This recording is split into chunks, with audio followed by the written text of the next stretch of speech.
right, it's that time of year. It's Marketecture Wrapped. Are you excited, Eric?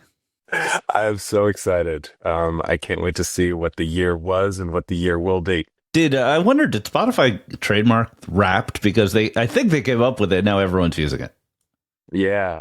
What a good innovation either way. Yeah, I love it. I hope every service that I use that has my consumption data comes up with it, because it's always hilarious. There was LinkedIn Wrapped. I didn't even look. I just saw it go by and I was like, whatever, man, I'm not reading that. LinkedIn Wrapped could have been so much better.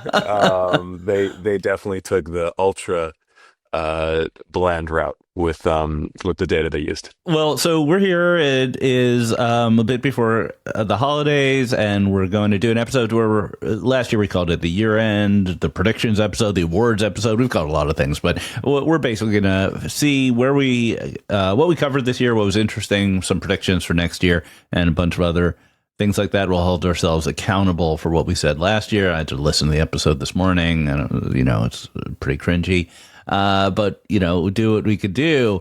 Before we get into it, so this is the last episode of the year. We'll be back the week of CES with some interviews from there. Also worth noting, again, I'll point out that what we talked about last week, which is we have a new product in Marketecture. It's called MadDB, and I'm addicted to it. I'm using it all the time as my newsreader, because I'm a news junkie, so I always want to get alerted about things that are happening. It's like a newsreader for thousands of articles from all different publications about advertising that's personalized with AI. And if you have used it and want to give me suggestions or recommendations, just hit me on DM or email, and I will literally change the site for you.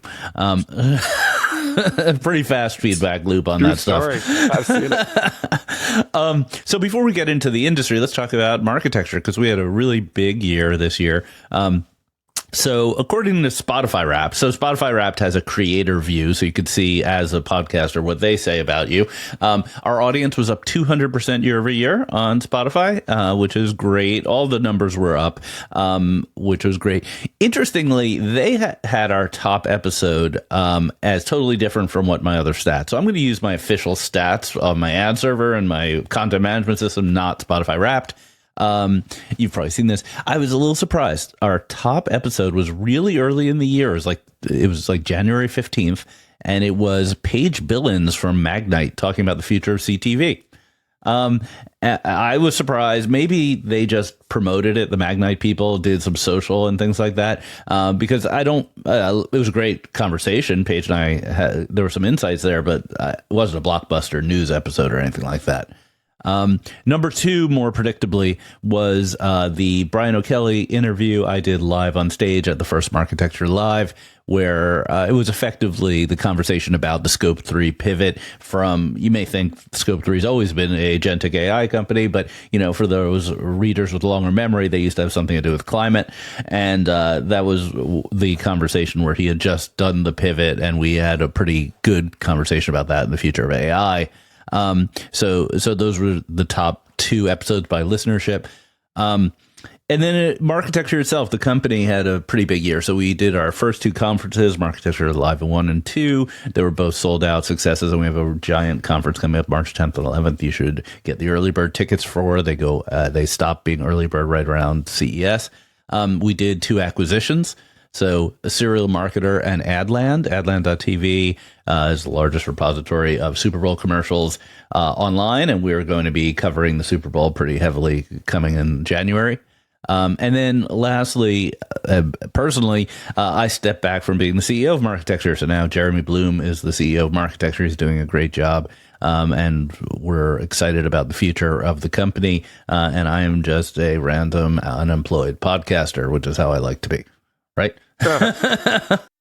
What a year for Marketecture. Maybe one question before we get into the episode. I was surprised to see the audience growth, because my impression was this is an insidery podcast on ad tech. Yeah, and it's a sort of known universe of the ad tech listenership, and I figured they were all Marketecture listeners. So I was surprised to see the growth. Maybe it's because more ad tech people are listening to podcasts. Maybe we're starting to expand outside of the core audience. You probably don't have those types of insights, but I think that's pretty interesting. I was surprised. I was like, Everybody listens to this thing already. Yeah, I was surprised also. Look, the stats are really hard in podcasting because when you get downloads, which don't really mean that much, and then Spotify gives you audience data, and then YouTube gives you views, and it just doesn't all add up. My instinct is that we have a solid, loyal fandom that is, probably the largest in ad tech. It's not radically growing, but it's also not shrinking. So that's my take on it. Yeah.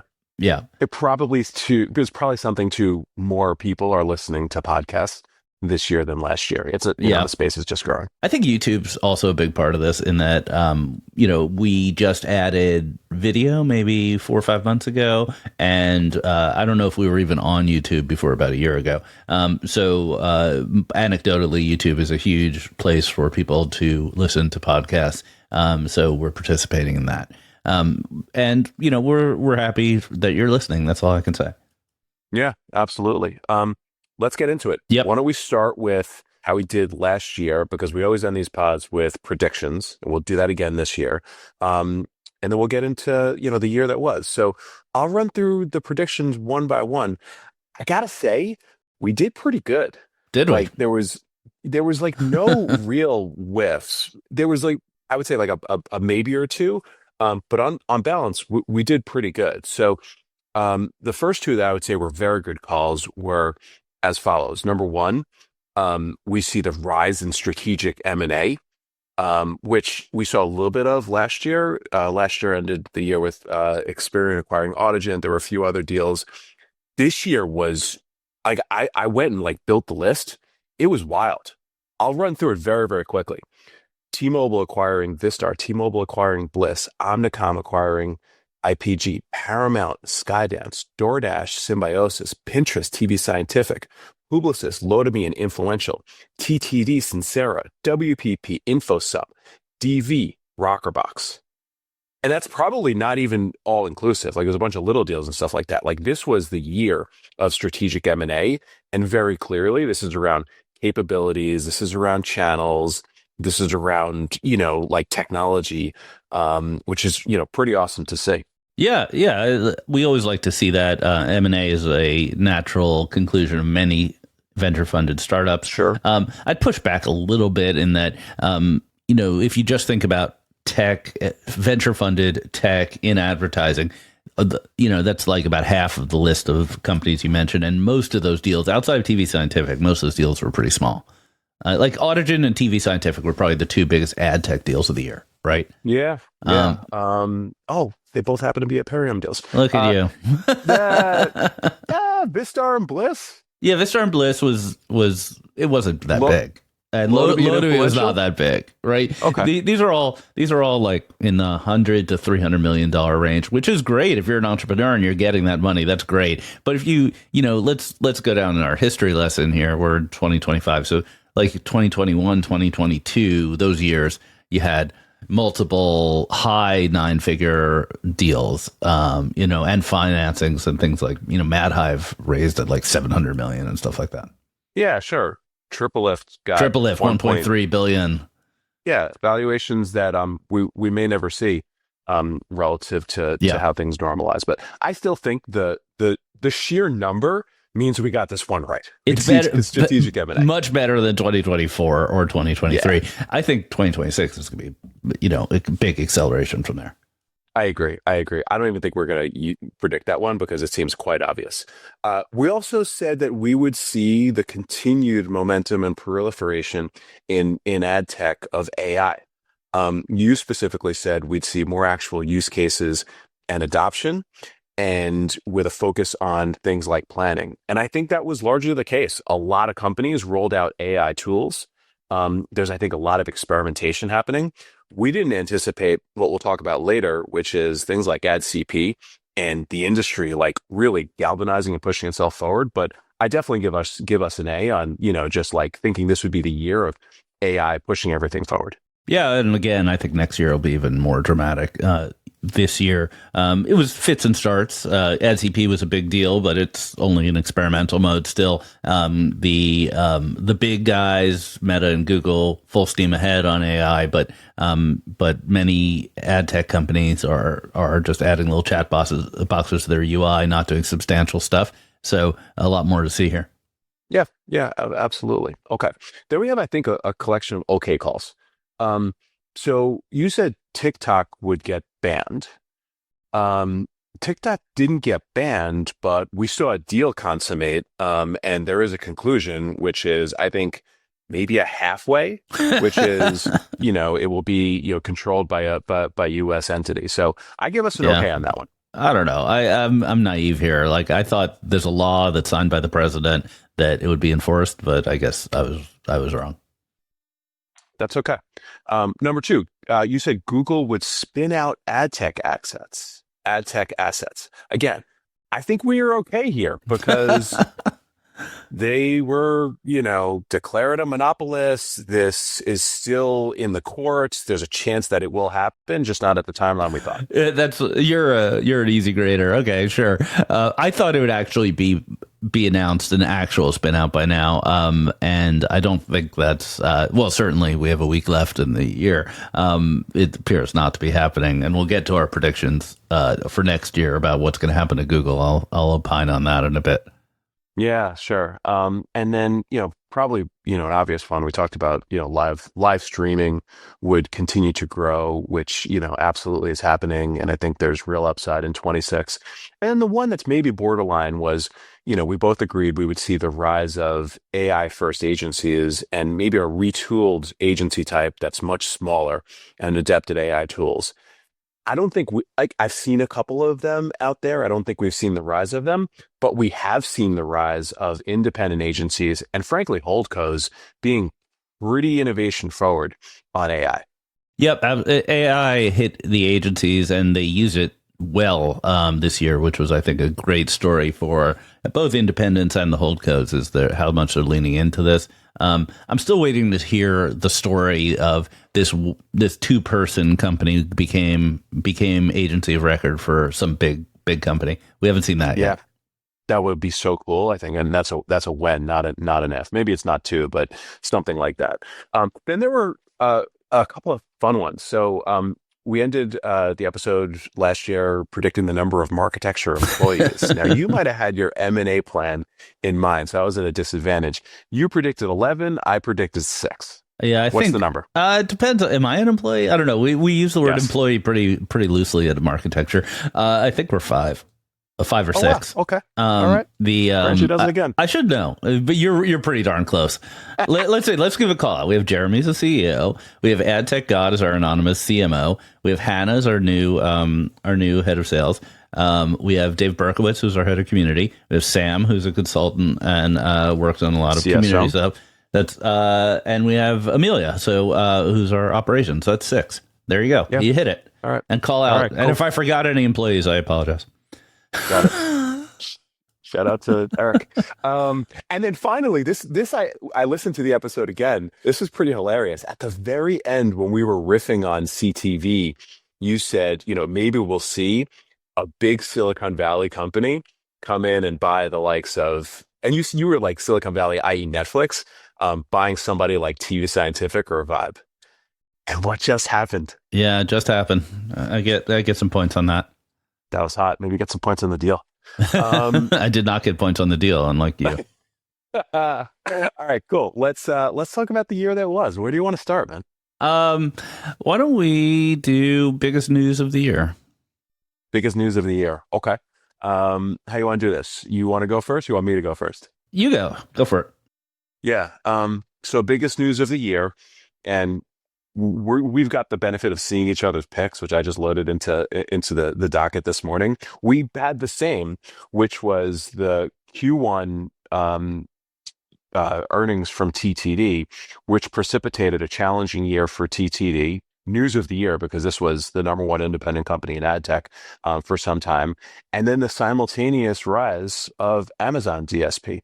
Undoubtedly the biggest news of the year. We talked about it seemingly every week. Yeah, for those deep in the ad tech world, this is This is like the the prom queen and king, having breaking up or something like that. Metaphor alert. But yeah, so the Trade Desk had a really bad year in terms of its perception and its stock momentum.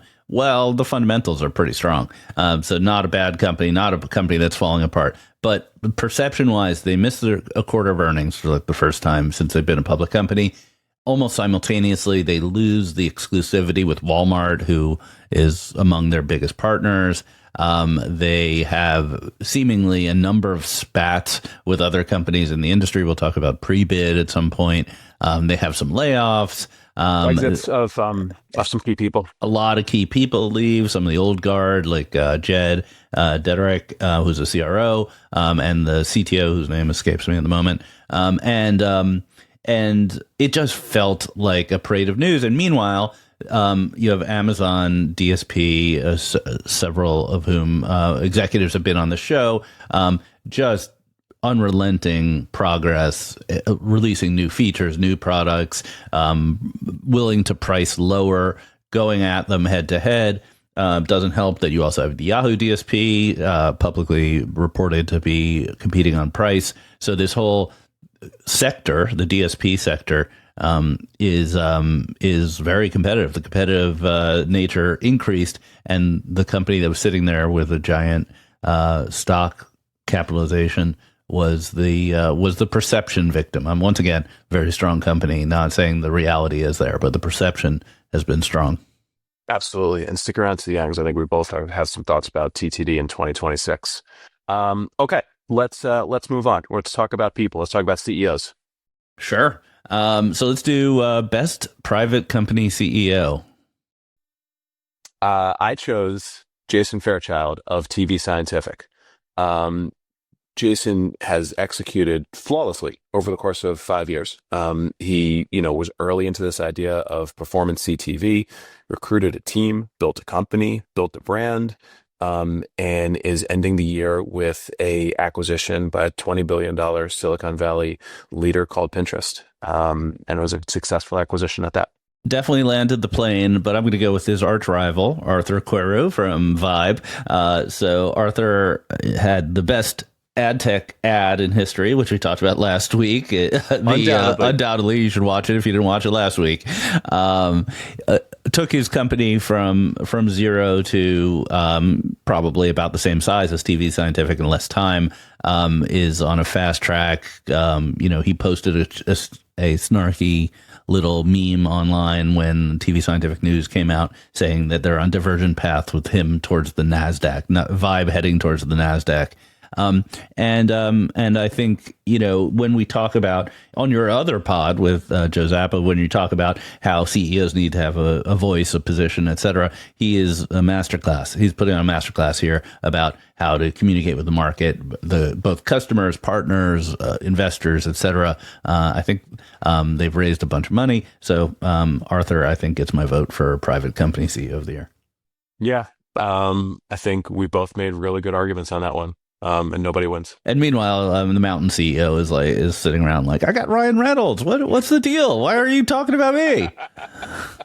Amazing. Well, speaking of Mountain public companies, let's talk about public company CEOs. Why don't you go first? Yeah. Who was your pick for best public company CEO? Yeah, so I was originally going to say Adam from AppLovin because obviously the market cap supports that, and he's done a great job. Let's not give him a hard time. But I think a call out is necessary for Sundar Pichai of Google, who just a year ago, we were all, not just me, everyone online was saying time for him to step down, not a wartime CEO, peacetime CEO. We need someone to shake things up around there.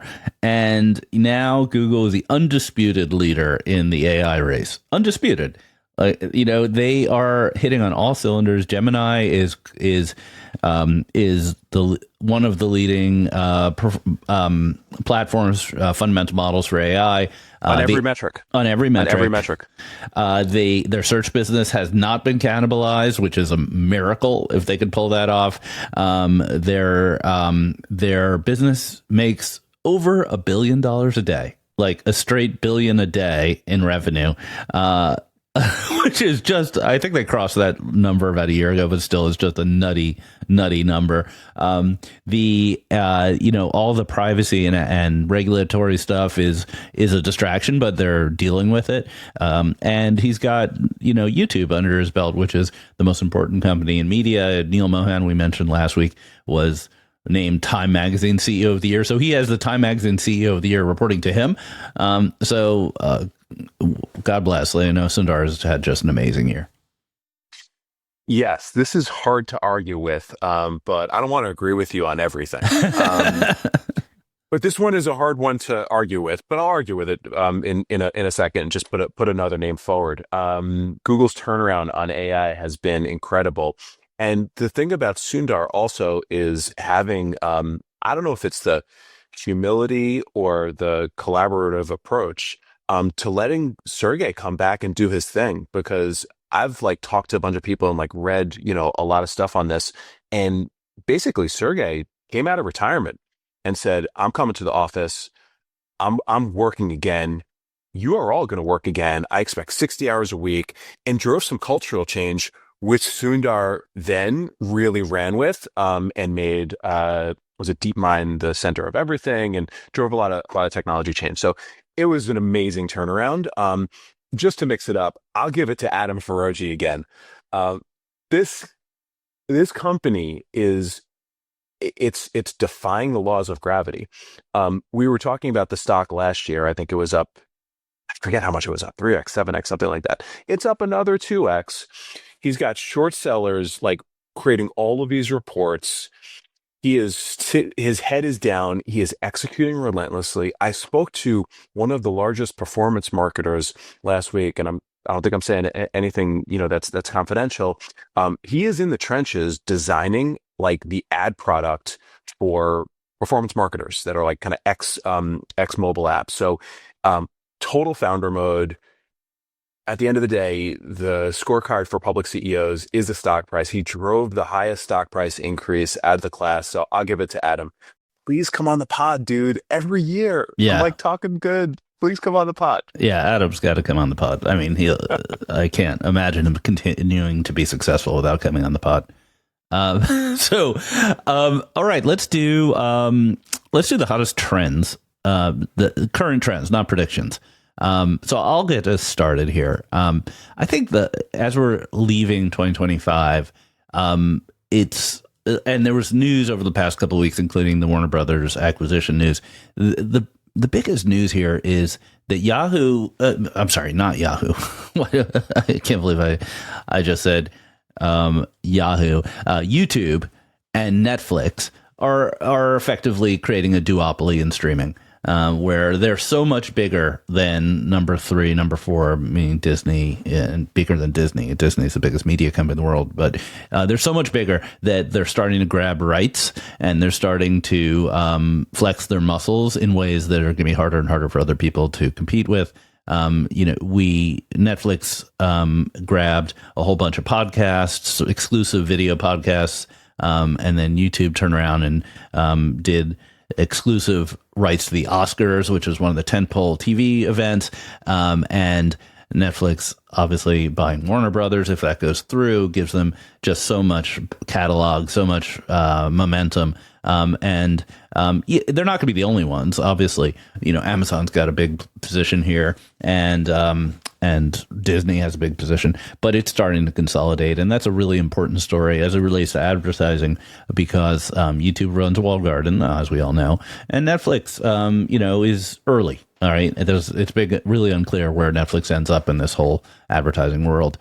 So I think that's a pretty important trend. I agree. And the real question is, do we see the rise of 4, 5, 6, I don't know how many walled gardens in CTV in the same way that we saw them in the web, with the implications of that? Or just, do we see something more balanced where, there's just the need for more ecosystem participation on both the supply and demand side? I don't know. Yeah, if CTV is the most important sector of advertising and it consolidates, then downstream, all the vendors that are SSPs, DSPs, data providers, et cetera, they don't disappear, but they lose a lot of their clout. and potentially they lose a lot of their ability to produce margins. Yeah, yeah, agreed. I mean, and you see things like Pinterest.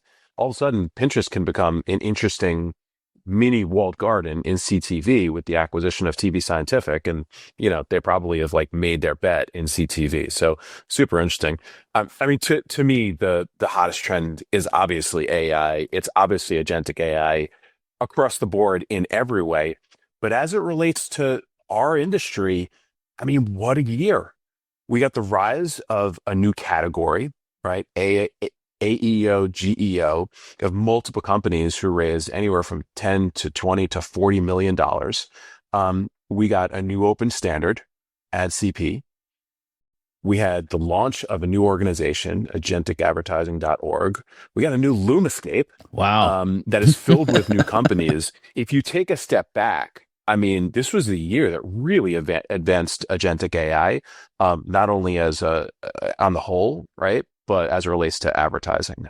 So I think for certain, it's the hottest trend. Yeah, it's almost such a big trend. I didn't even discuss it.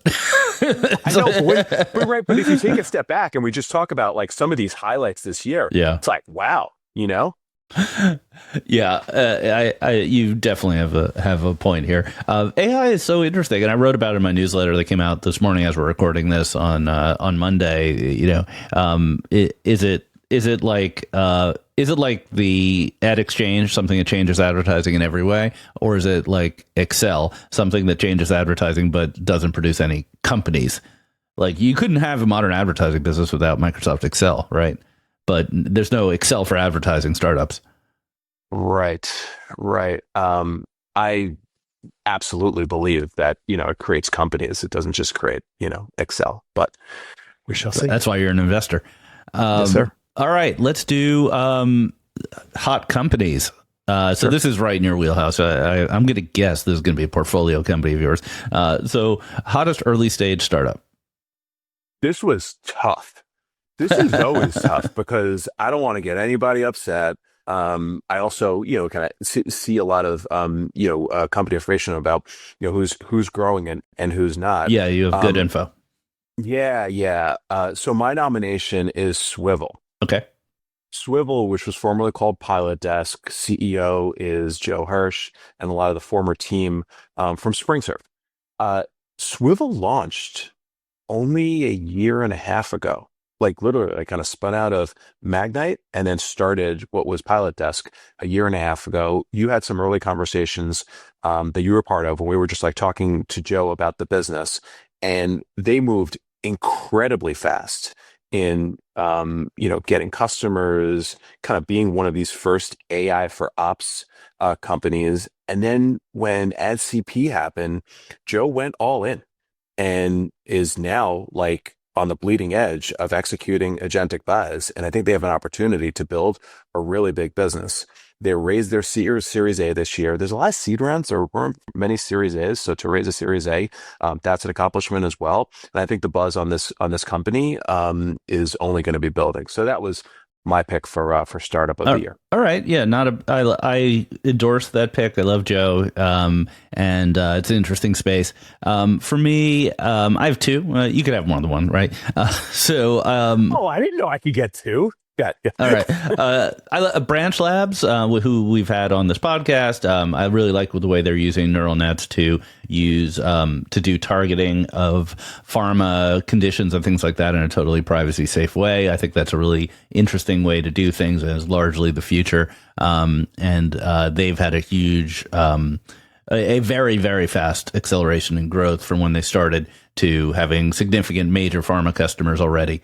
And second, like I said, I'm using too, is Mad Connect, where I'm also an investor. You're an investor in Mad Connect, right? I'm an investor in both of the companies. Yeah. Both those companies, yeah. Mad Connect, who won the startup competition at the last Marketecture Live. People's Choice. They effectively do interconnection of data between ad tech companies. It's like this sort of a snowflake in the cloud for ad tech. Very technical, very infrastructure, but it's a important sort of cloud service, and they have great momentum as well. There are a lot of startups out there, so it's hard to pick. What about later stage? What's the hottest later stage? I gave it to Vibe. Yeah. I gave it to Vibe. Maybe you summed it up very well in terms of all the things that the company has accomplished this year. And I think they've done also a great job of raising their profile and like truly living up to the word hottest. So I gave it to Vibe. I'm giving it a Vibe too. So that's not very controversial. We're watching you, Vibe. Let's see the IPO. Let's see the S1. And I am not an investor in Vibe. I'm not an investor in Vibe. All right, let's look forward and say, best Marketecture episode. I had to go back in Spotify and remind myself about the episodes. What do you think the best one of the year was? I couldn't believe that you didn't pick this one. Mine was Terry Kawaja and you live on stage at ML Live 2. I have PTSD from that. Like I was like it was just too much. I couldn't take it. He was on fire. That was the most entertaining, and also interspersed with good learnings, good perspective, good kind of like view on the future. I thought it was really good. I like the Christoph from Analytics episode, which was earlier in the year. He's getting sued by various folks. I think Double Verify suing him. And we had him on, and it was just like a really interesting conversation because I spent a little more time in the questioning on things like, what is his motivation? How does he do his job? What does he like and dislike about the job? And I got a lot of great feedback on that one, that people really enjoyed it and felt like they learned something. So that was earlier in the year. I'd recommend going back and listening to it. And we hope Christoph does not get sued into oblivion. What about something you learned on the pod? Yes. So I went through and looked at a bunch of episodes, and I came away with remembering how much both of us learned from Adam Epstein from Gigi on how to build a vertical AI agent. Yeah. I literally go to that episode, listeners, and just go start to finish. Adam's part is only 25 minutes. He goes through and defines everything. Like, we hear these terms all the time, and if you're not an operator, you might not necessarily kind of get a deep understanding of it, but everything from fine-tuning versus reinforcement learning versus RAG versus system prompts. It was like so good. And I know we both felt like we learned a bunch coming out of that one. Yeah, he talked about how his system, GG, it is an AI for helping you optimize Amazon advertising. And he talked about how he has folks, take individual labels from the reporting in Amazon and define them in long form and then puts that into the RAG. It's so interesting. I had a different answer, but I'm just going to agree with you. That was the best. That was an amazing episode for learning. Yeah, it was really good. All right, let's get to predictions. So the hard part, let's tell us what's going to happen next year. So we both have a bunch of bullets in the doc. Why don't we just alternate? So you go first. You do one, I'll do one. Okay. We both said this, but I think I have maybe a little bit more of a view on what it means. So we both said that TTD is going to do its first major acquisition. This is a prediction by both of us. I think also TTD takes back the narrative and exit 2026 as a hot company, as a leader, with the wind at their sails, so to speak. Like, we've seen this too many times where they build you up, they tear you down, and then you can rise from the ashes. I think we may be at like peak negativity on TTD. I think this time next year it's completely different. Okay, peak negativity. I'm not sure. We'll see. That I think the acquisition side though makes a ton of sense. If you see slowing growth, you have to do something about it. They had an M&A guy who left earlier this year, and they just replaced him. So presumably, if you're hiring someone into a corporate level role and paying them a lot, they should do something. Right, and you would want to see them do something. I think if they were to acquire another company, it would be something that gave them some degree of unique data or a unique supply, a little bit of walled garden-ish. You could maybe the Yahoo DSP who has access to Yahoo data, maybe someone like LiveRamp. I could see a lot of options, but I definitely think I'm putting my money on that one. Mm-hmm. Agreed. Okay, you go. All right, ad CP. So predicting ad CP is sort of fish in the barrel. So I'll be a little more precise about what I'm predicting here, which is I think it'll become the talk of all the SSPs. Anyone on the supply side, publisher side, is going to be really rolling out lots of ad CP. Oh, we did our first campaign. We're offering this to all of our publishers. We do it in CTV. You're going to see all those announcements on the sell side. And we already saw the first one from Pubmatic last week with Butler Till. So we'll see a lot more of that. And the DSPs are going to either be a mixture of silent or hostile. And I think this is aligned with their interest. They don't get to charge as much. It's not as much value add. We'll see, the Trade Desk put out a think piece about why ad CP is not the solution to all of our problems. And generally, they're not going to be investing nearly as much here as the sell side. Mm-hmm. I'll buy that. I'll continue on the AI front. So I agree with you on ad CP. I'll go a little step further. I think a few things happened with AI. So if this year was the year of the new category Geo AEO, I think apropos the recent episode with MSG, which everyone should listen to, I think content marketplaces become the big thing next year. And bunch of startups emerge, get funding, we start to see real experimentation with that.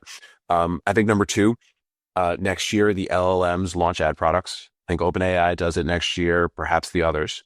Number three, and this is probably in line with your view on ad CP, agentic buying does start to take off. And people might be underestimating how much that could reshape the market as it relates to SSPs versus DSPs. And I think conversely, on the other side, we start to see real cracks in the display market. That may manifest itself in quarterly earnings. That may manifest itself in some rocky times for legacy companies. But it seems to be only a matter of time, and we see it in 2026.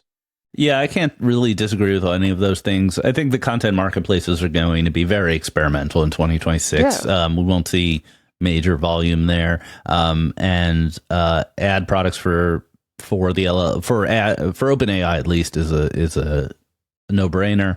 The cracks in the display market, I don't want to predict any specific companies, but there could be some real pain there for majority display companies. All right, my turn. Well, you knew it was coming. I'm going to talk about the DOJ case. So I think Google's going to win. I think the ruling is going to come out in February or March, and it's going to be predominantly behavioral remedies, maybe a tougher set of behavioral than what Google ideally would want, but it's not going to require an ADDIC spinout. And I think Google's going to ship a pre-bid adapter, which is a big deal for publishers and who care about this sort of stuff. If you don't know what I'm talking about, then I'm sorry. But I think they will. So they're going to ship a pre-bid adapter. And there's going to be generally publishers are going to come along. They'll be like, this is pretty okay. I don't really need to switch ad servers right now. It's fine. So that's mostly what's going to happen in the Google side of things. There's the civil cases, which could be very contentious, but ultimately those are just solved with a very large check. So I don't think it's strategically interesting. I mean, you're the expert. I can't argue at all. It makes sense. I think that 2026, this is so obvious. It is a massive year for CTV. You have all of the wars that you're talking about with the walled gardens. You have the World Cup. You have the Olympics. You have Paramount's ambitions around expansion. I think there's real upside for market participants in CTV. But you've said something a couple of times this year that I first disagreed with, and now I agree with, and I think that next year is going to be the year of it, that we start to see some of the massive companies get into performance CTV. Yep. You floated Meta and Google, which I agree with. I think you have to add AppLovin. They already have the assets. They already have the business. They have Whirl. They have the assets, but my sense is that is a real vector of growth for all of these companies. And they get into the performance CTV space in a big way. Yeah, of all the big tech giants. Google is in CTV through YouTube, so I'm not sure that changes that much. I don't think they'll do an acquisition or do anything crazy there. And Amazon's in it through Fire TV and the Amazon DSP, right? But Meta and TikTok are just not. They're not in your living room. I mean, there's an app. You can watch TikTok on your TV, but that's not really it. And Meta just announced Instagram on your TV. But really, this is not the same thing as going in at scale.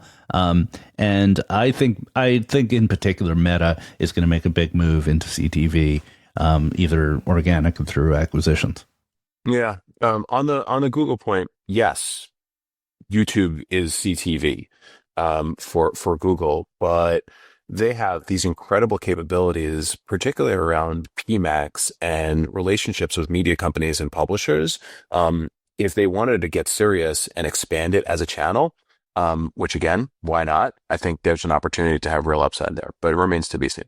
Yeah, absolutely. And we have two companies that are both at scale that are acquirable, which are Mountain and Vibe.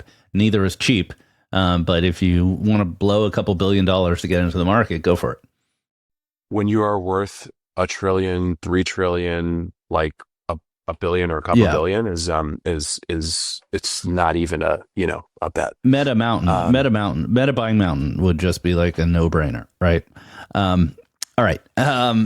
My turn. So speaking of Meta, I don't have a specific prediction here, like a measurable one, but I think the in-app space is going to become really exciting for a lot of people. I think AppLovin's success is turned into sort of a bit of a grudge war between Meta and AppLovin. We've heard from public reporting that Google is really upset with the growth of AppLovin. They feel like they had their opportunity stolen from them. Meta, we heard from Jim Payne on the show just 2 weeks ago that they were really involved in his startup because they really want transparency in the in-app market. You can read between the lines there.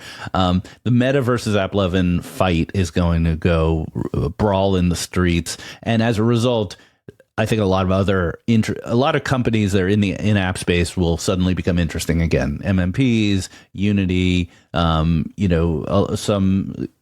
other, some of the companies owned. I think Apollo owns a bunch of assets there. So I'm going to see a big heat up in app. That makes perfect sense. Jim Payne is going to win again. He will always win. Yep. Hopefully that means more legends to come. Final one by me. We said this in the beginning, that we think 2026 is going to be a real year of M&A on the strategic side. I do think that PE is looming. And interested in everything from roll-ups to taking companies private, a la IAS, to other PE-like strategies. I do think after a year of maybe less activity, that starts to become a factor again in 2026.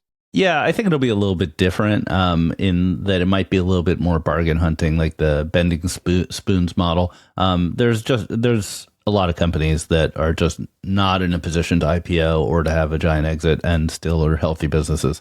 So we'll see that. The roll up. The thing, the negative on that, and I've definitely been hearing this from PE contacts of mine, is that if it's too display oriented, they're going to wait and see. There's too much worry that the display portion of ad tech businesses may be falling knives. Yeah, declining businesses tend to keep declining. All right, my last prediction is that we're coming up with an election year. It's going to be a big year for advertising. I think this is going to be generally seen as the TikTok election, that you'll have more and more candidates getting their message out on TikTok, and that swaying young voters. This will probably be especially true for the Dems, who have sort of a young versus old dynamic going on in their party. And we'll see if there are candidates who can attribute their win through getting the message out on TikTok. Makes sense to me. No objection. All right. Any final words, Eric, before I wrap it up? This has been fun, man. Marketecture has been just a pleasure to, number one, be a participant, and number two, just observe what you've created. So thank you for allowing me to be a small part of it, and thank you to the listeners. You're a big part of it, Eric. Thanks for hosting this with me, co-hosting it. I couldn't do it without you. And I want to thank our AV producer, Mike Fellhaber, our admin coordinator, Jane Pangban, and all of our guests, listeners, and fans. And we look forward to another year of the Marketecture podcast. Everyone have a great holiday with your families, and come back to CES and say hi in the lobby when I'm wandering around not remembering your name. See you in 26, everybody. See ya.